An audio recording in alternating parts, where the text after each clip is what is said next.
nos visita en el estudio, qué bueno que así sea, Henkel García, analista, instructor en finanzas, director fundador de Albus Data, consultora económica y financiera con análisis de entorno, de riesgos. También son varios los temas a tratar. Henkel, bienvenido, buen día, ¿cómo te va? Bien, Román, como siempre un gusto poder acompañarlos acá en estudio. Hoy día futbolero, por cierto. Iba a ser mi primera pregunta, ¿cómo es la Vinotinto hoy? Oye, bien, ahí las dos, la sub-17 juega ahora a las 8, a las 8 de la mañana, exactamente. Y bueno, entiendo que la de mayores juega a las 10, casi de local. Pero sabes que ayer conversaba con Alex Candal, que coincidimos en la preventa de la radio. Me decía, es un partido difícil, sí, porque claro, tienes una Perú que está herida en el último lugar, nada que perder, no tienes nada que perder. Tienes a una fanaticada Vinotinto en Perú que no toda ella se comporta de la misma manera. Claro. Están sacando, sabes, el pecho con un cuarto lugar frente a quien está de último, y eso podría pasarles una factura de nuevo. Porque Perú sí, sí es así. Y lo otro que seguro Alex habrá destacado, que este partido es de los que Venezuela necesita ganar, claro, para tener opción, porque son de los partidos que en el papel, claro, tienes que ganar, y sobre todo por la situación en la que está Perú, que no es la mejor, pero también, o sea, es un arma de doble filo. Sí. Porque también Perú está necesitada de un resultado para poder ganar. Pero lo interesante de la sub-17 es que la sub-17 clasifica tercero y le toca con Argentina hoy, y si clasificaba segundo le tocaba Mali. Mali le acaba de ganar a México 5-0. Entonces, mira. Entonces ahí uno se pregunta, oye, ¿habrá sido mejor? Vamos a ver, a las 8 veremos si era mejor enfrentar a Argentina que a Mali, pero Mali le gana 5-0 a México y bueno, son de esas cosas del fútbol, ¿no? Que es sabroso ser fanático de este deporte. Henkel, sí, ayer fue tendencia como punto de partida de nuestra conversación el que Cele va a desaparecer de Venezuela. No se va a poder utilizar Cele en Venezuela. ¿Qué hay de cierto en esto? Porque leía a Asdrúbal y leía a Luis Vicente León. Te quiero escuchar a ti también. Sí, entiendo que también otros periodistas, además de Asdrúbal y Luis Vicente, aclararon que no hay nada oficial. Lo que sí es real es que de parte del Chase hay algunas limitaciones, como pasó en Wells Fargo hace unos meses atrás, bueno, y tiene que ver con el mal uso también de la herramienta, pero eso de que a partir del 30 de noviembre... ¿Para qué se creó Cele? Cele es para hacer transferencias sin costo con personas de confianza. O sea, no tiene un uso comercial en sí, sino que si tú tienes algún amigo o algún negocio de confianza que regularmente le hagas compras, entonces ahí puedes hacer las transferencias sin costo alguno.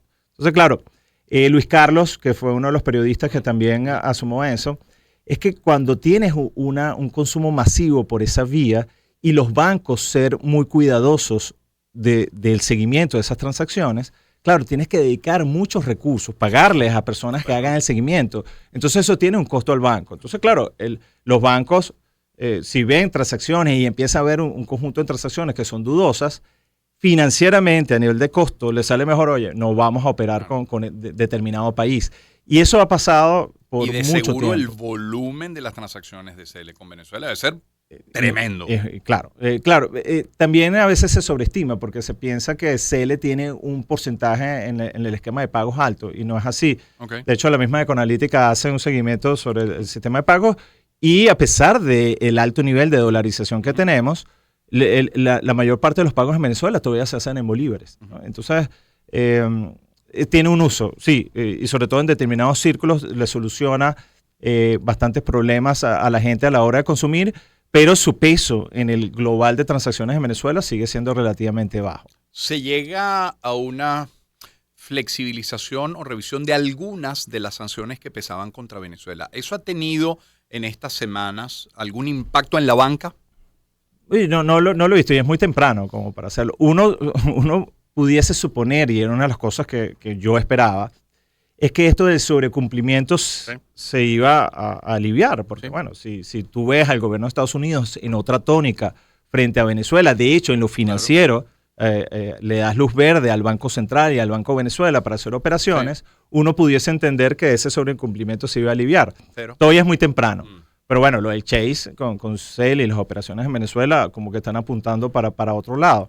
Pero yo creo que en este tema de las sanciones, tanto por el área petrolera y cómo nos va a afectar o a beneficiar, en este caso, que no creo que sea negativo, desde el punto de vista financiero transaccional, de interconectarnos con el sistema financiero internacional, debería mejorar. Pero es muy temprano todavía para evaluar porque es apenas un mes cuando se tomaron las medidas. Sabes que ayer, como parte de la preventa, tuve la oportunidad de conversar unos 20 minutos con dos economistas, con Luis Vicente León y con Asdrúbal Oliveros.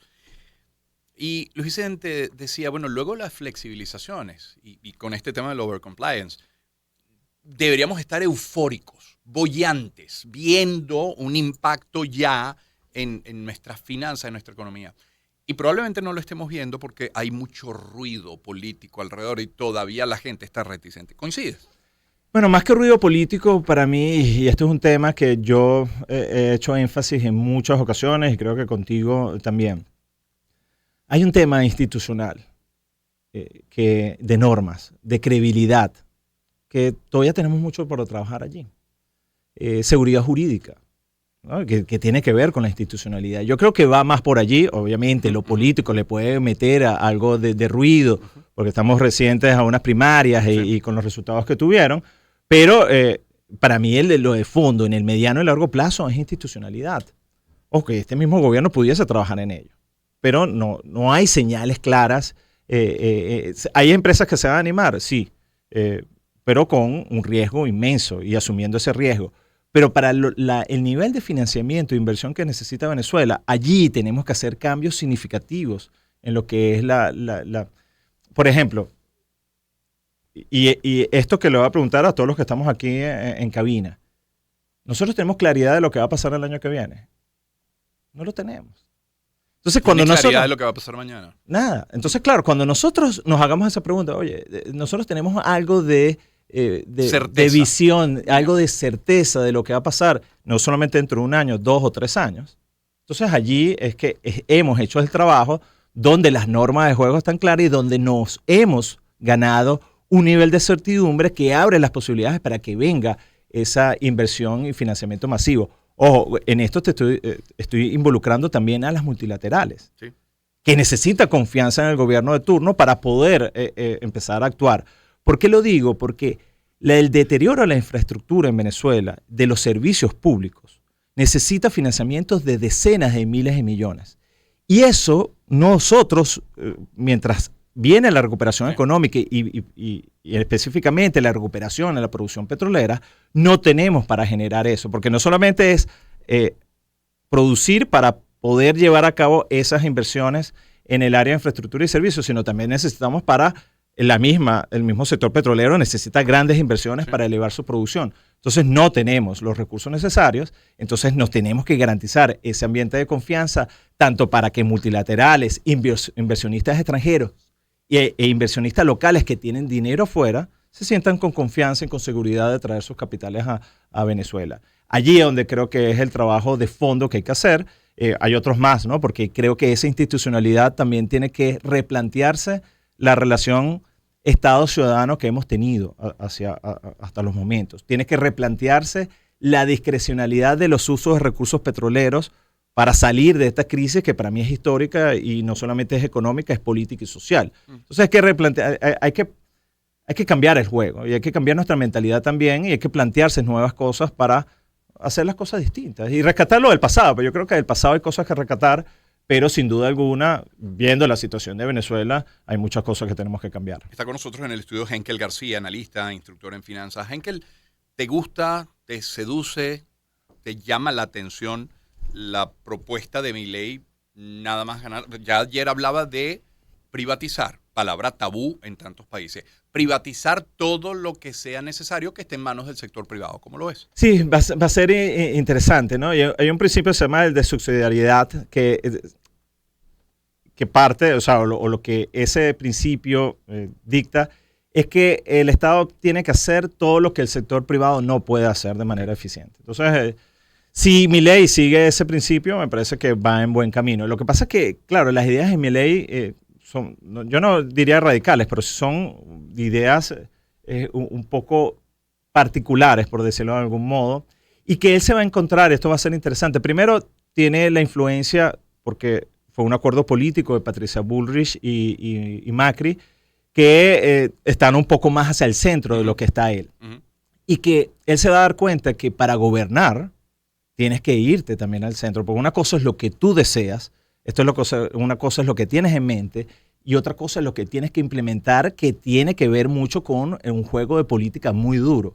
Por ejemplo, y lo puedo adelantar porque está clarito, en Argentina el movimiento sindical es muy fuerte, históricamente ha sido muy fuerte. Entonces él se va a encontrar allí un obstáculo que se lo van a poner sin lugar a dudas, y ese problema es político. Y lo va a tener que resolver de forma política y llegar a un punto que quizás no es el que él tiene en mente, pero sí un punto intermedio. Entonces, bueno, eso es no para nombrar. Un gobierno como el de Fernández, que ha combatido el desempleo abultando la nómina del Estado. Sí, y claro. Entonces, cuando ahora hablas de 8 ministerios nada más, me parece que fue la cifra que dijo, 8 ministerios, me parece, si no me equivoco. ¿Qué va a pasar con todos esos empleados públicos? Exactamente, y donde vamos a ver problemas, pero que hay que reducir el tamaño del Estado argentino es sin duda una realidad, ¿no? Entonces, claro, que probablemente sí es viable eso que mi ley ahorita está entrando. Yo no lo puedo juzgar por cosas que ni siquiera ha hecho. Sí le deseo lo mejor porque el ver a un liberal, y sobre todo en Argentina, gobernando es un cambio importante y uno le desea lo mejor. Si él se sabe mover bien desde el punto de vista político, muy probablemente termine en el medio, ¿no? Donde hay una reducción del Estado, no tanto como él quisiese, pero sí una reducción del Estado que le pudiese dar viabilidad fiscal al país. Y eso empezar a estabilizar variables nominales, inflación y el tener un sistema monetario también funcional para Argentina. Ellos tienen ahorita como 8 tipos de cambio. O sea, tan peor que nosotros en 2016. El oficial hasta el blue y en medio un abanico. Sí, y dólar de importación de tal. O sea, es una distorsión muy grande que ahora ese proceso, y te lo puedo adelantar también, ese proceso de ajuste va a tener un pico de inflación porque hay un conjunto de precios rezagados que se van a terminar ajustando, pero si toma las políticas que son sensatas, vamos a ver que después de ese pico vamos a ver una reducción importante de la tasa de inflación en Argentina. Henkel García, nuestro invitado hasta ahora. Henkel, un país promedio, sea en América, en Europa, en cualquier continente, ¿con cuántos ministerios puede operar eficientemente? Tú sabes que eso es una pregunta que me ha tocado de manera forzada hacerme, ¿no? Y creo que cada país es muy, muy particular, ¿no? Pero uno diría que de repente entre 3 y 15 es como que el promedio de todos los países y que puede ser funcional. ¿Entre 3 y 15? Entre 10 y 15. Entre 10 y 15. Sí, puede ser que eso es como que lo normal. Sí hay ministerios que realmente no hacen falta y lo puedes tener en una instancia de viceministerio o de agencia también. Ya. O sea, porque un ministerio tiene una labor y una agencia tiene otra. Entonces, eso de manejar figuras que sean...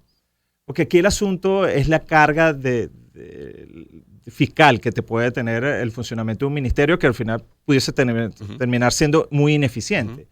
Entonces hay labores que una agencia, que una institución mucho más pequeña lo puede hacer. Esto es mucho más fácil decirlo que llevarlo a la realidad, por supuesto como muchas cosas de la vida, pero sí uno tiene que apuntar, para mí, cuando tienes el diseño del Estado, que cada institución que tú formes sea eficiente. De hecho, tuve la oportunidad, no voy a nombrar a la persona, pero alguien que ejerció un cargo en el gobierno de Caldera, que su misión era precisamente esa, reducir el tamaño, y sobre todo que en aquel momento era necesario porque las finanzas del Estado están muy ajustadas, y nos estaba contando cómo hizo para reducir el tamaño del ministerio, lo logró, y que también tomando en cuenta, por ejemplo, las personas que salían, prepararlas y darle también un paquete de salida que les pudiese garantizar algo de estabilidad por un tiempo. Entonces hay formas de hacerlo que te pueden eliminar esas resistencias que pueden ocurrir siempre que vas a hacer una reducción de personal, porque eso aplica para el Estado y aplica para cualquier empresa también. Claro, ¿no? Porque y eso de ver también el funcionamiento de esto con un poquito no son cosas iguales, pero que puedas incorporar elementos de una gerencia de empresas en instancias del Estado. Yo creo que eso también es sano, porque ayudas a hacerle la misma estructura del Estado a ser eficientes en su manejo.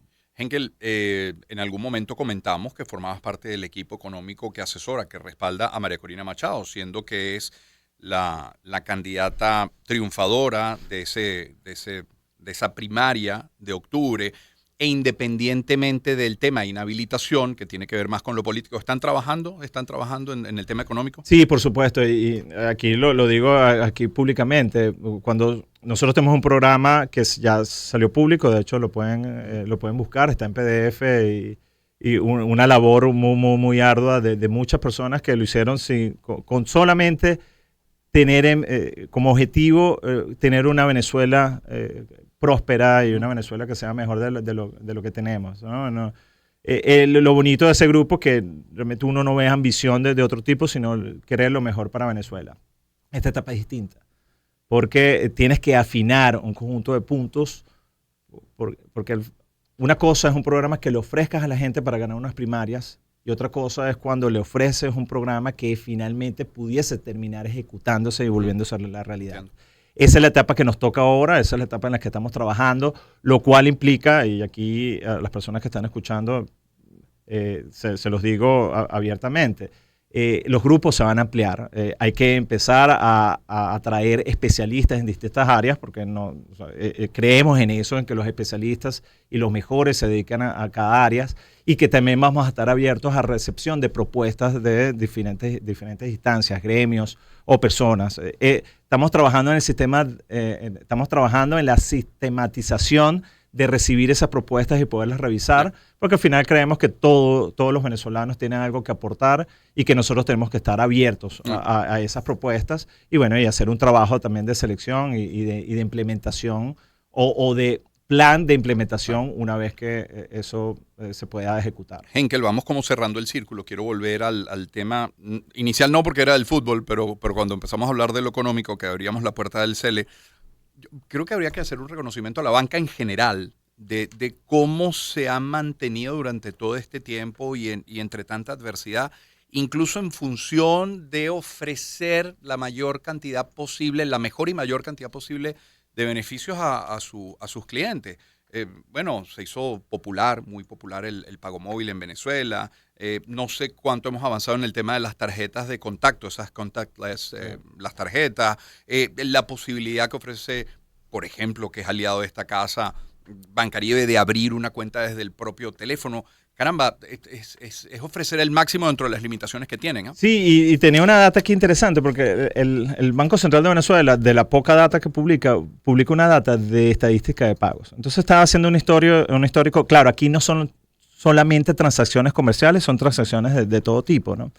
En 2012 se realizaron 145 millones de operaciones, ¿no? Lo que tenemos hasta la actualidad son 630 millones de operaciones, un crecimiento importante del nivel de operaciones que corren por la banca. Pero lo interesante es cómo han cambiado el perfil de pago.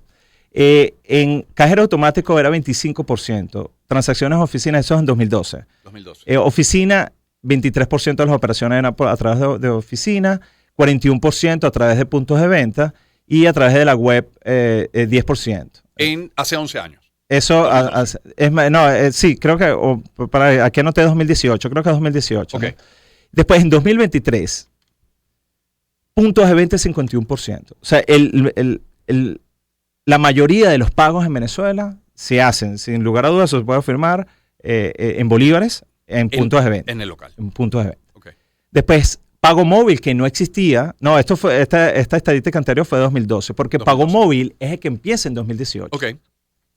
Pago móvil, ya el 30% de las operaciones son por pago móvil. O sea que el método de pago que ha ganado más terreno en los últimos años es pago móvil, sin lugar a dudas. Después, a través de la web, 12,5% y banca móvil, 5%. Fíjate que puntos de ventas y pago móvil te acumulan cerca de 81% de todas las operaciones en Venezuela, que es el grueso de lo que uno ve.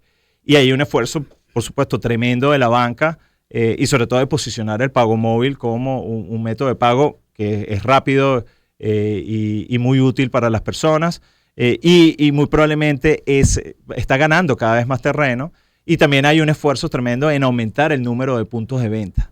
De hecho, cuando tú ves, hay otra estadística que ellos sacan, que es el de puntos de venta de cajeros automáticos. Por supuesto, puntos de venta ha aumentado muchísimo y cajeros automáticos ha estado bastante estancado. Sí, claro. y sobre todo porque Venezuela, el mismo gobierno ha hecho que el efectivo en bolívares sea menos utilizado. Y aquí voy a rememorar algo, porque los problemas efectivos tienen de larga data. Pero cuando vemos 2019, ¿te acuerdas con los apagones? Uh-huh. Cuando ocurrió el apagón, que por mucho tiempo la gente literalmente no tenía cómo pagar.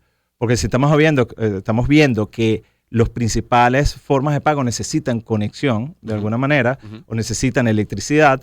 Al no haber electricidad no tenías cómo pagar. Claro. ¿Qué hubiese sido una solución en un país medianamente normal? Bueno, yo tengo efectivo, pago en efectivo. O voy a la taquilla del banco y el banco de manera urgente pudiese habilitar y que la gente sacara efectivo para pagar. No había efectivo en Venezuela, entonces la única posibilidad de pago que tuvieron los venezolanos en esos días fue el dólar en efectivo, que empezaron a aparecer, cadenas empezaron a recibir pagos en efectivo.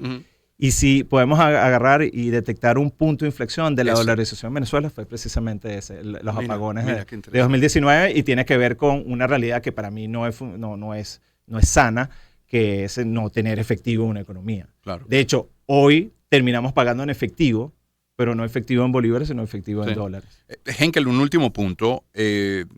Estamos ya, 21 de noviembre.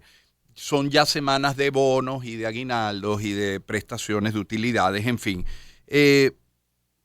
La inmensa mayoría no tiene capacidad de ahorro en nuestro país. Y sé que es muy complejo lo que voy a preguntar, pero ¿cuál sería la recomendación para esa persona que con muchas más necesidades que recursos va a recibir algunas utilidades, aguinaldo, algo de dinero extra?